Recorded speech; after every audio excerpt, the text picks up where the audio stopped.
إن الحمد لله نحمده ونستعينه ونستغفره ونعوذ بالله من شرور أنفسنا ومن سيئات أعمالنا. من يهده الله فلا مضل له ومن يضلل فلا هادي له، وأشهد أن لا إله إلا الله وحده لا شريك له، وأشهد أن محمدًا عبده ورسوله. يا أيها الذين آمنوا اتقوا الله وقولوا قولا سديدا يصلح لكم أعمالكم ويغفر لكم ذنوبكم، ومن يطع الله ورسوله فقد فاز فوزا عظيما. أما بعد، فإن أصدق الكلام كتاب الله، وخير الهدي هدي محمد صلى الله عليه وسلم، وشر الأمور محدثاتها، وكل محدثة بدعة، وكل بدعة ضلالة، وكل ضلالة في النار. مسلمانانی بەڕێز و خۆشەویست، ئاینی پیرۆزی ئیسلام گرنگیەکی زۆری داوەتە کۆمەڵگا و بنچینە و یاسای پتەوی داناوە بۆ دروستکردنی بنیاتنانی کۆمەڵگا، تاوەکو خەڵکی لە دڵنیایی و ئەمن و ئاسایشت و جێگیربوون و مێشکسافی و بەندایەتی خوای پەروەردگار بکەن بە ئامادەبوونی دڵیان بە مرتاحی فکر و هۆشیان.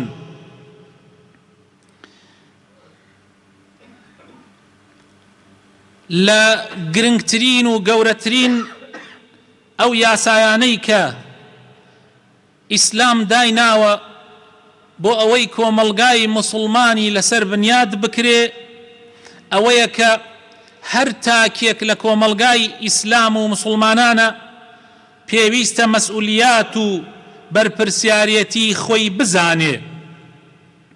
بزانێ چی حەق و مافێک هی ئەو هەیە، یعنی چی حەق و مافێکی هەیە و چی واجباتێکیش لەسەر شانێتی.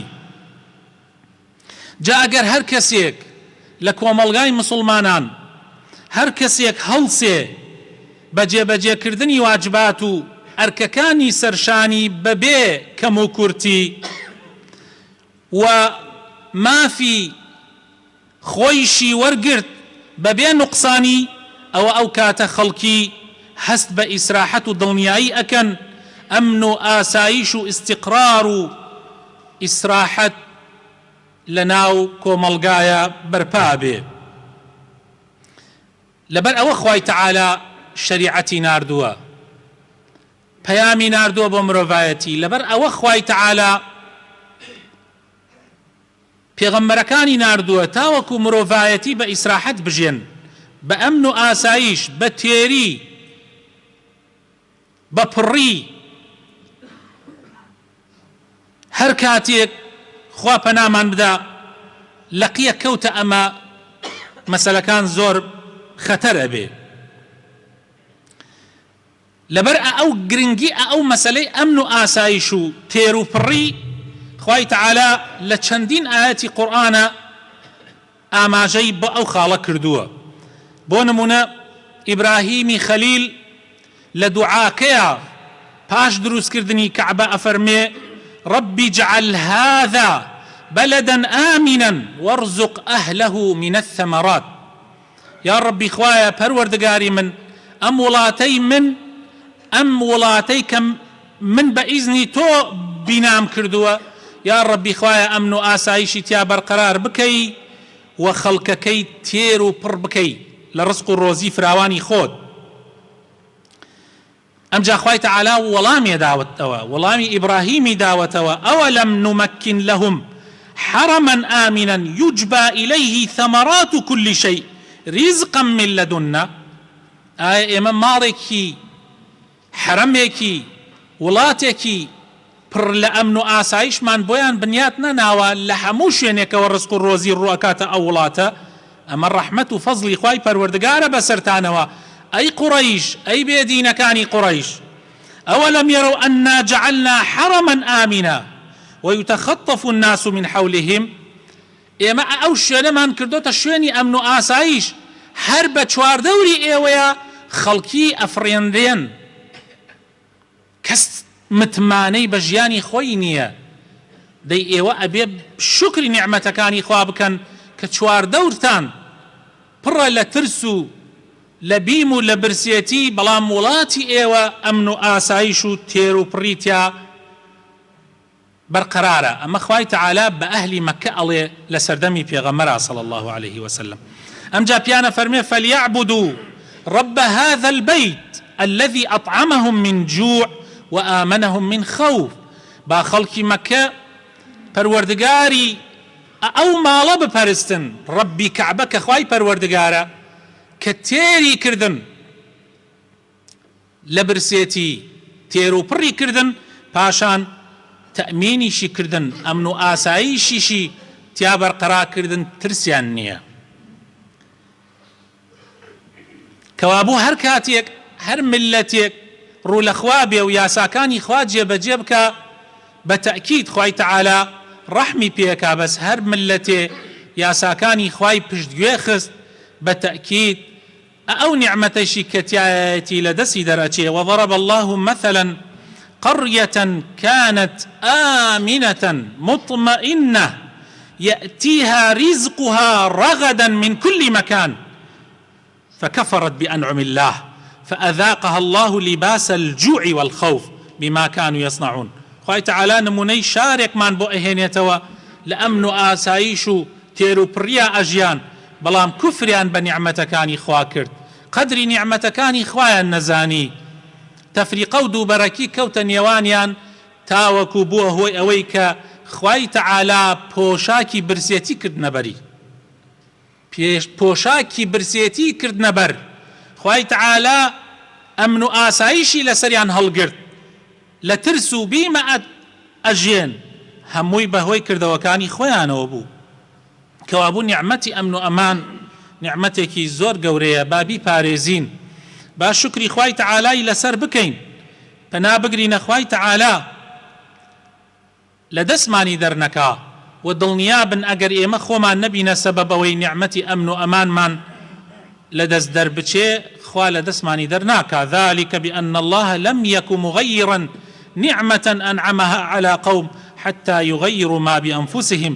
خوای تەعالا هەر نیعمەتێکی دا بەسەر قەومێکە، ڕەحمەتی خۆی ڕشتە سەر هەر قەومێکە، هەڵی ناگرێت لەسەریان مەگەر خۆیان بگۆڕن، یعنی بەرەو خراپە بڕۆن، خوایش لەسەریان هەڵیەگرێ. گوێ بۆم حەدیثەی پێغەمبەر بگرن صلی الله عليه وسلم کە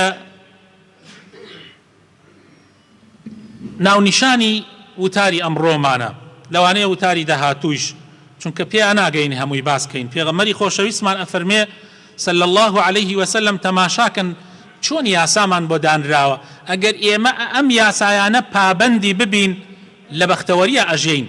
گوێ بگرن، خۆشەویستی خوا ئەفەرمێ صلی الله عليه وسلم كلكم راع وكلكم مسؤول عن رعيته الإمام راع ومسؤول عن رعيته. هەر یەکێک لە ئێوە مسلمانان کەستان لێ بەدەر نییە، هەمووتان بەرپرسن، هەمووتان مەسئولیەت لەسەر شانتانە، هەمووتان خوا لە ڕۆژی قیامەتە لێتان ئەپرسێتەوە لەو مەسئولیەتەی کە لەسەر شانتانە، هەمووتان. ئەمجا خوای تەعالا لە مەسئولیەتە گەورەکەوە پێغەمبەری خوا صلی الله عليه وسلم لە مەسئولیەتە گەورەکەوە ئەیهێنێ تا ئەگاتە مەسئولیەتە بچکەکە کە من و تۆی شەگرێتەوە.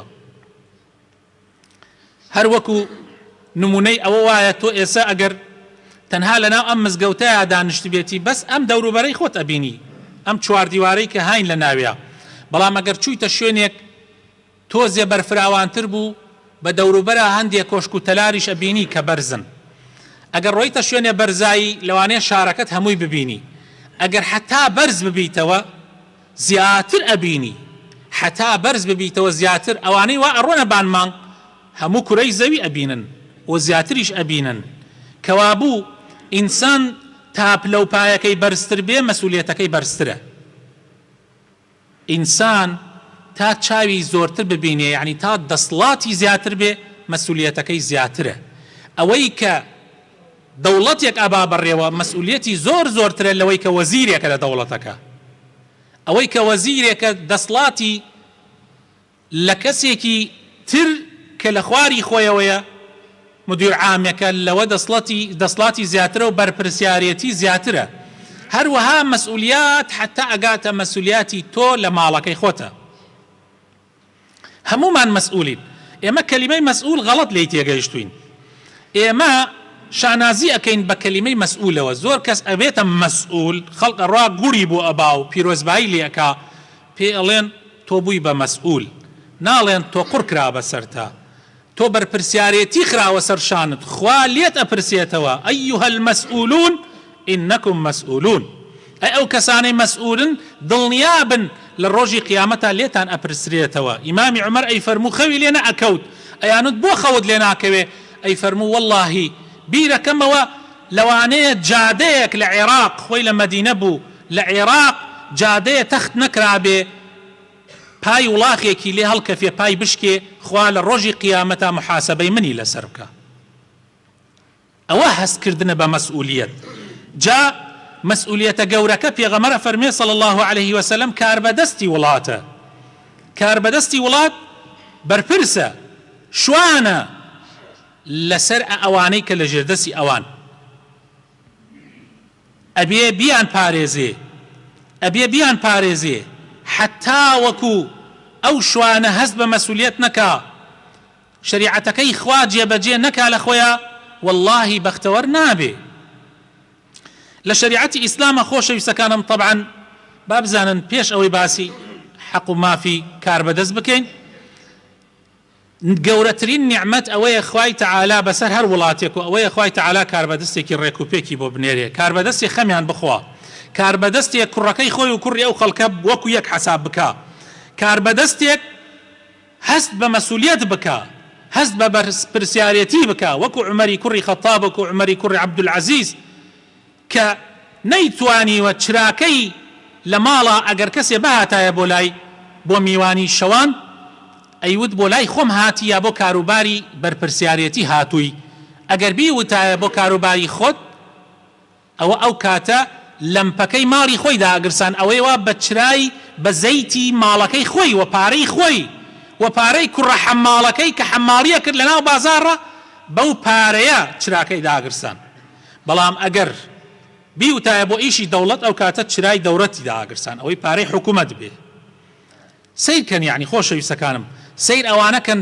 بۆیە ناویان ماوە بۆیە سەربەرزن بۆیە بە سەربەرزیش گەڕانەوە بۆ لای خوای تەعالا نیعمەتێکی زۆر گەورەیە ئەگەر خوا بەرپرسێکی وا بە هەر وڵاتێ بدە لە ئیسلامە بەرپرس واجباتی لەسەر شانە و حەق و حقوقیشی هەیە یەکەم واجب لەسەر شانی بەرپرسە ئەوەیە کە ئەبێ مجتەمەع و کۆمەلگاکەی بپارێزێ کە لێنەکانی پڕ کاتەوە دەستی فاسد و گەندەڵکاران ببڕێ نەیەڵێ تعدا لە ملت بکەن دوو ئەبێ پارێزگاری لە دین و عەقیدە و بیر و باوەڕی خەڵق بکە علم لەناو خەڵکا بڵاو کاتەوە یارمەتی دەری زانایان بێ هاوکاریان بێ چاویان لێ بازی نەکاتەوە نەیان ترسێنێ نەیان تۆقێنێ نەیان گرێ چونکە ئەگەر ئەوان نەبن خۆی دوو چین هەن لە کۆمەلگا ئەگەر ئەو دوو چینە فاسد بوون هەموو کۆمەلگا فاسد ئەبێ ئومەرا و عولەما زانایان و کاربەدەستان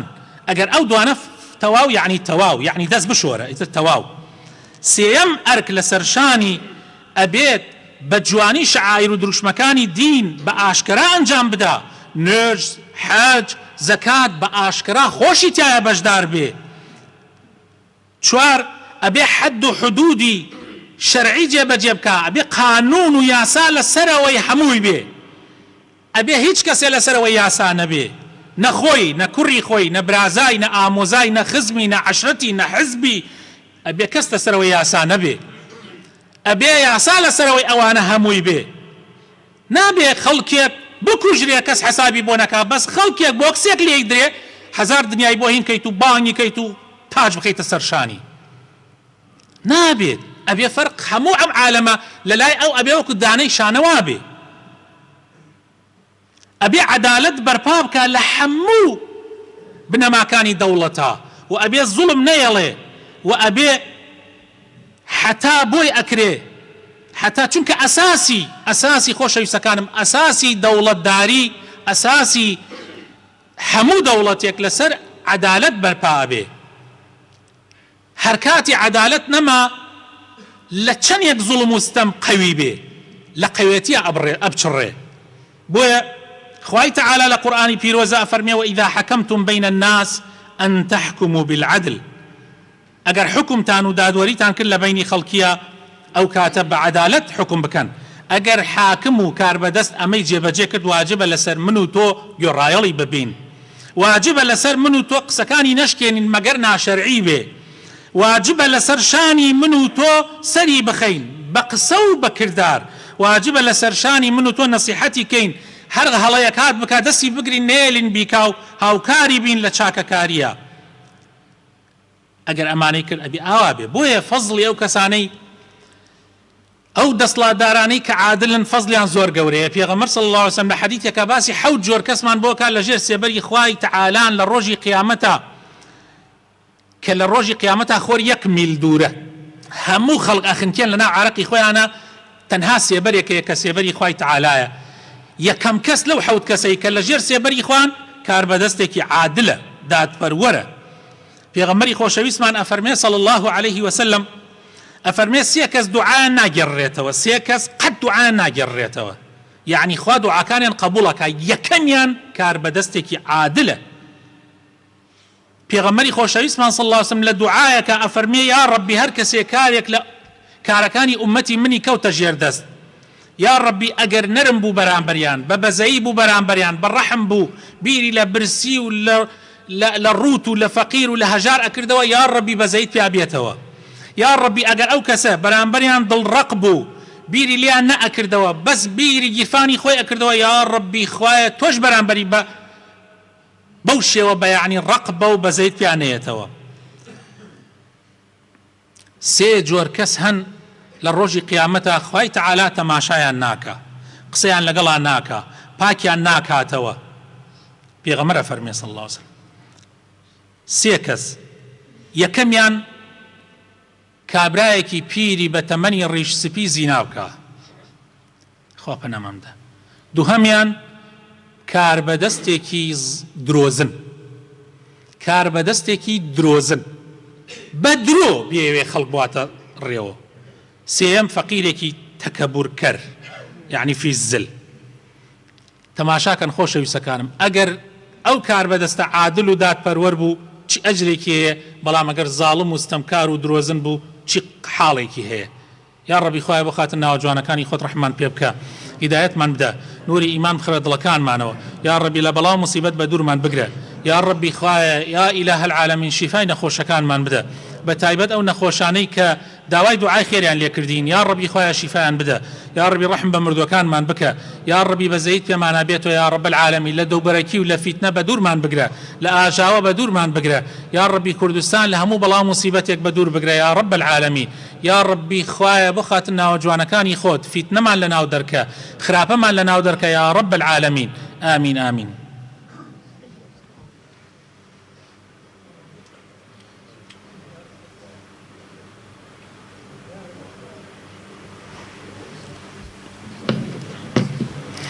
آمين آمين. الحمد لله رب العالمين، والصلاة والسلام على سيدنا محمد وعلى آله وصحابته أجمعين. يا أيها الذين آمنوا اتقوا الله ولتنظر نفس ما قدمت لغد واتقوا الله إن الله خبير بما تعملون. برا خۆشەویستەکانم، ئەم حاڵەتی خۆپیشاندان و ئەوانەی کە دەستی پێکردووە لە پارێزگای و شارۆچکەکانی پارێزگای سلێمانی ماوەی ئەم هەفتە، من باسی ئەوە ناکەم چەندێک شەرعیە و چەندێک ناشەرعیە، باسی لایەنی شەرعی و ناشەرعی ناکەم، بەڵام ئەو کەسانەی کە بەو خۆپیشاندانانە هەڵساون ئەسڵ وایە هەدەفێکیان هەیە، ئەویش ئەوەیە کە حکومەت لایەن لێ بکاتەوە، حکومەت بزانێت کە لە وڵاتە گەندەڵی هەیە، خراپە هەیە کە خۆشیان اعترافەکەن، و بزانرێ زوڵم هەیە، و بزانرێ خەڵک برسێتی، بزانێ خەڵک برسێتی. زۆرینەی خەڵک ئێستا بە قەرز ئەژێ، زۆرینەی خەڵک بە قەرز ئەژێ، و خەڵکێکی زۆر قەرزارە و نایشزانێت چۆن بیداتەوە، معاشی مانگانەش نییە و موچەی مانگانەش نییە بیداتەوە. پیاوە عەزیزەکان و ئەوانەی کە خەڵک ئەڕۆی بۆ لایەن بۆ قەرز، ئیسە خۆیان ئەڕۆن بۆ لای خەڵک بۆ قەرز. بۆیە ئەسڵی ئیشەکەیان ئەمەیە، دەربڕینی ئەمە هیچ کەسێک ناتوانێت بڵێ ناشەرعیە، یعنی باسکردنی دەربڕینی، یعنی بە ئیتر بە هەر وەسیلەیە، بە وتاری جمعە بێ، بە داواکاری بێ، بە لافیتە بێ، لە تەلەڤیزۆن بێ، یعنی دەری بڕی بڵێ کاکە ئاگاتان لێمان بێ، برا ئەوە خەڵک برا لەناو ئەم مزگەوتە باوەڕ ناکەم ئێستا کەس نەبێ قەرزار بێ، باوەڕ ناکەم کەس نەبێ پێویستی پێی بێ، مەگەر کەسێ دەوڵەمەند بێ و هی پێشووی هەڵگرت بێ. ئەمە شتێکی وازەحە، بەڵام لە پاڵ ئەمەیە شتی تر بکرێ لە ڕاستیە ئەوە هێڵی سوورە. شتێک کە ببێتە مایەی فیتنە و دەستمان بچێتە خوێنی یەکتری، ئەوە خراپە، پەشیمانی لە دوایە. ئێمە دەرز لە سووریا وەربگرین، دەرز لە لیبیا وەربگرین، دەرز لە یەمەن وەربگرین، دەرز لە میسر وەربگرین، دەرز لە هەموو چواردەورەکەمان وەربگرین. دڵنیاتەکەمەوە حکومەتێک بەو هەموو هێز و زەبەلاحوەتی ناڕۆخرێ بە هەندێ بەرد و بە هەندێ سووتاندنی هەندێ شوێن. یعنی ئەوە دنیا تەجروبەی ئەم تەجروبە بینرە، ئیلا لە حاڵەتێکە هێزێکی تری دەرەکی هاتبێ یارمەتی دابێوەکو چۆن ئێمە سەدام هێن بوو خەڵی هەڵسا و ئەمریکایش ڕۆخاندی. مەگەر لەو حاڵەتە ئەگینا ئەوە ئەبێتە مایە ئەوەی کەوا ئەو خاوەنی هێز و دەسڵاتێکە ئاسایشە پۆلیسە مثلەن پێشمەرگەیە چییە تۆ ناتوانانی یعنی بەرامبەر ئەمانە بگری، هەتا ئەگەرەوانە دەستیش نەکەنەوە بڕێکی هاتیا دەسەکاتەوە. ئەو قسەی ئەوانیشمان ئێستا لە دوای ئەمەیە. بۆیە من پێم باشە ئەگەر ئینسان داوای حەقی خۆی کرد بە ڕێگایەک بیکە نەبێتە مایەی فیتنە، ئێمە یەک بکوژین خوێنی یەک بڕێژین. ئەوە خاڵ یەکەم. خاڵی دووهەم ئامۆژگاریم بۆ دەسڵاتدارەکان و بۆ ئەوانەشی کە جوندی ئەوانن، ئاگاتان لێی بێ ملت کوشتن باجەکەی زۆر قورسە، خوێن خەڵک ڕشتن باجەکەی زۆر زۆر قورسە. دووبەرەکی فیتنەنانەوە لە ناوی شارێکی بچووکە وەکو کفری وەکو سەیسایق هەموو یەکتری ئەناسێ، ئەوەی ها لە ناو مەقەڕەکە هەمووی ئەزانێ کێیە، ئەوەیشی لە دەرەوە هەمووی ئەزانێ کێیە، تەقە بکەیت و ئەم بکوژی، ئەمە زۆر خەتەرە. ئەمە فیتنەیەکی دووبەرەکیە کە حزبەکان ئەینەنەوە لە ناومانە، نایەنەوە ماوەیەکی زۆرم عالەمە گیری کردبوو، دەبەسە ئیتر کۆتایی پێات ئەلحەمدولیلا خەریکە خەڵک نەجات هێبێ. حزب بۆ ئەوەیە خزمەت خەڵک بکایەوە، ئەوە ناوەتان لێ ناوە بە پێی شیعارەکانی خۆتان بۆ کاری چاک. ئێدە کاکە مەبنە مایەی فیتنە لە نێوانمانە، ئێمە ملت گشتمان باوەشمان کردوتە یەکە، گشتمان یەک دەردمانەیە، هەمومان ملت نەکار بەدەستان، ملت هەمووی برسێتی، هەمووی بەیەکەوە برسیمان، هەمووی یەکەوە ناڕەحەتین. ئێدە مەمان کوژن برا، مەبنە مایەی فیتنە کابرای ئەوەی کە تۆ چەکەکە داهاتە دەستی هەر وەک من برسێتی، ئەویش وەک من موچەی نییە، ئەویش وەک ئەی بۆی کەیت ئەبیتە سەبەبی ئەو من بکوژێ. ئێکاکە لە جیاتی ئەوە بێرە جواو، لە جیاتی ئەوە حەلێکمان بۆ بدۆزۆ، لە جیاتی ئەوە حەلێکمان بۆ بدۆزۆ، لە جیاتی ئەوەی مەسەلەن ئەو پیاوە بەڕێزە کە لێی درا لە سەیسایقە بانگەکەیت و تاجەکەیتە سەر شانی، باوکە کوژراوەکانیش بانکە، ئەوانەی کە یعنی لە پێناو برسێتیا کوژران ئەوانیش بانکە. ئەمجا بووە باوکێکی باش بۆ ئەم ملەتە، هەمومان بنە بە یەکەوە، فەرقی بینی پارتی و یەکێتی و حتا خوارەوە تا ئەگاتە حزبی شوعی و سۆسیالیستم فەرقی مە کشتی برای ئەم یەکنیمان گشتمان تۆ ناڵێ نابێ حرامە خوێنی کورد بۆ کورد، ئەی کاکە بۆ برایەکی باش، بۆ باوکێکی باش، من خۆم بۆ خۆم ئەبمە جوندی تۆ، بەس تۆ باوکێکی باش نەبی وەڵڵی جوندەکانی دەوریشت ئیمڕۆ سبەی وە پارە نامێنن، دنیاش بۆ کەس نامێنێ، با ناوت دەرچێ بە چاکە بە باوکێکی گەورەی ئەم ملەتە. من نەسیحەتم بۆ ئەوانە ئاوایە، پیان ئەڵێم باوکێکی باش بن. ئامان ملەتی کورد بەسە ئیتر 30 دانە ساڵە پێش 30 ساڵیش کورە 80 ساڵە کورە ئەو پیاوە بەڕێزانە لە دایک نەبوون پیرەکان ئێمە لە خەفەت و لە ناڕەحەتی و لە دەربەدەری و لە ئەنفال و لە کیمیابارانە ئەژین دەبەسە کاکە دەبەسە ئیتر دەبەسە دەمەمان کوژن دەمەمان کەنە دوژمنی یەکتری کاکە ئەو گەنجە جوانە عمری 12 ساڵە 13 ساڵە یعنی ئەخرەوە چی تاوانی کێ بکوژرێ بۆ بکوژرێ لە پێناو چییە لە پێناو ئەوەیە وەڵا بەردێکی وەشاندە غەڵەتە من ئەڵێم بەردمەوە شێرە بەڵام تۆش مای کوژە ئەو بەردەوە شێ تۆ تیفان تۆ ئاربیجی پێوانەی تۆ بکەسی تەقەی لەکەی ئێمە کەی خۆ ئەمە پێ خۆشە یا ڕەبی خوایە ئیسلاحمان بکەی یا ڕەبی خوایە دڵمان بکەی بە یەک یا ڕەبی خوایە دڵی ئەوانیش نەرم بکەی یا ڕەبی بێنە هۆشی خۆیانە یا ڕەبی نەبنە سەبەبی ئەوەی تەفریقە لە وڵاتە بێ یا ڕەبی خوایە هیدایەتی ئەم حیزبانە بدەی بیرێک لە خۆیان بکەن و بیرێ لەم ملەتە بکەن و یا رب العالمین یا ربی خوایە ئیسلاحمان بکەی هیدایەتی هەموو لایەکمان بدەی إن اللهم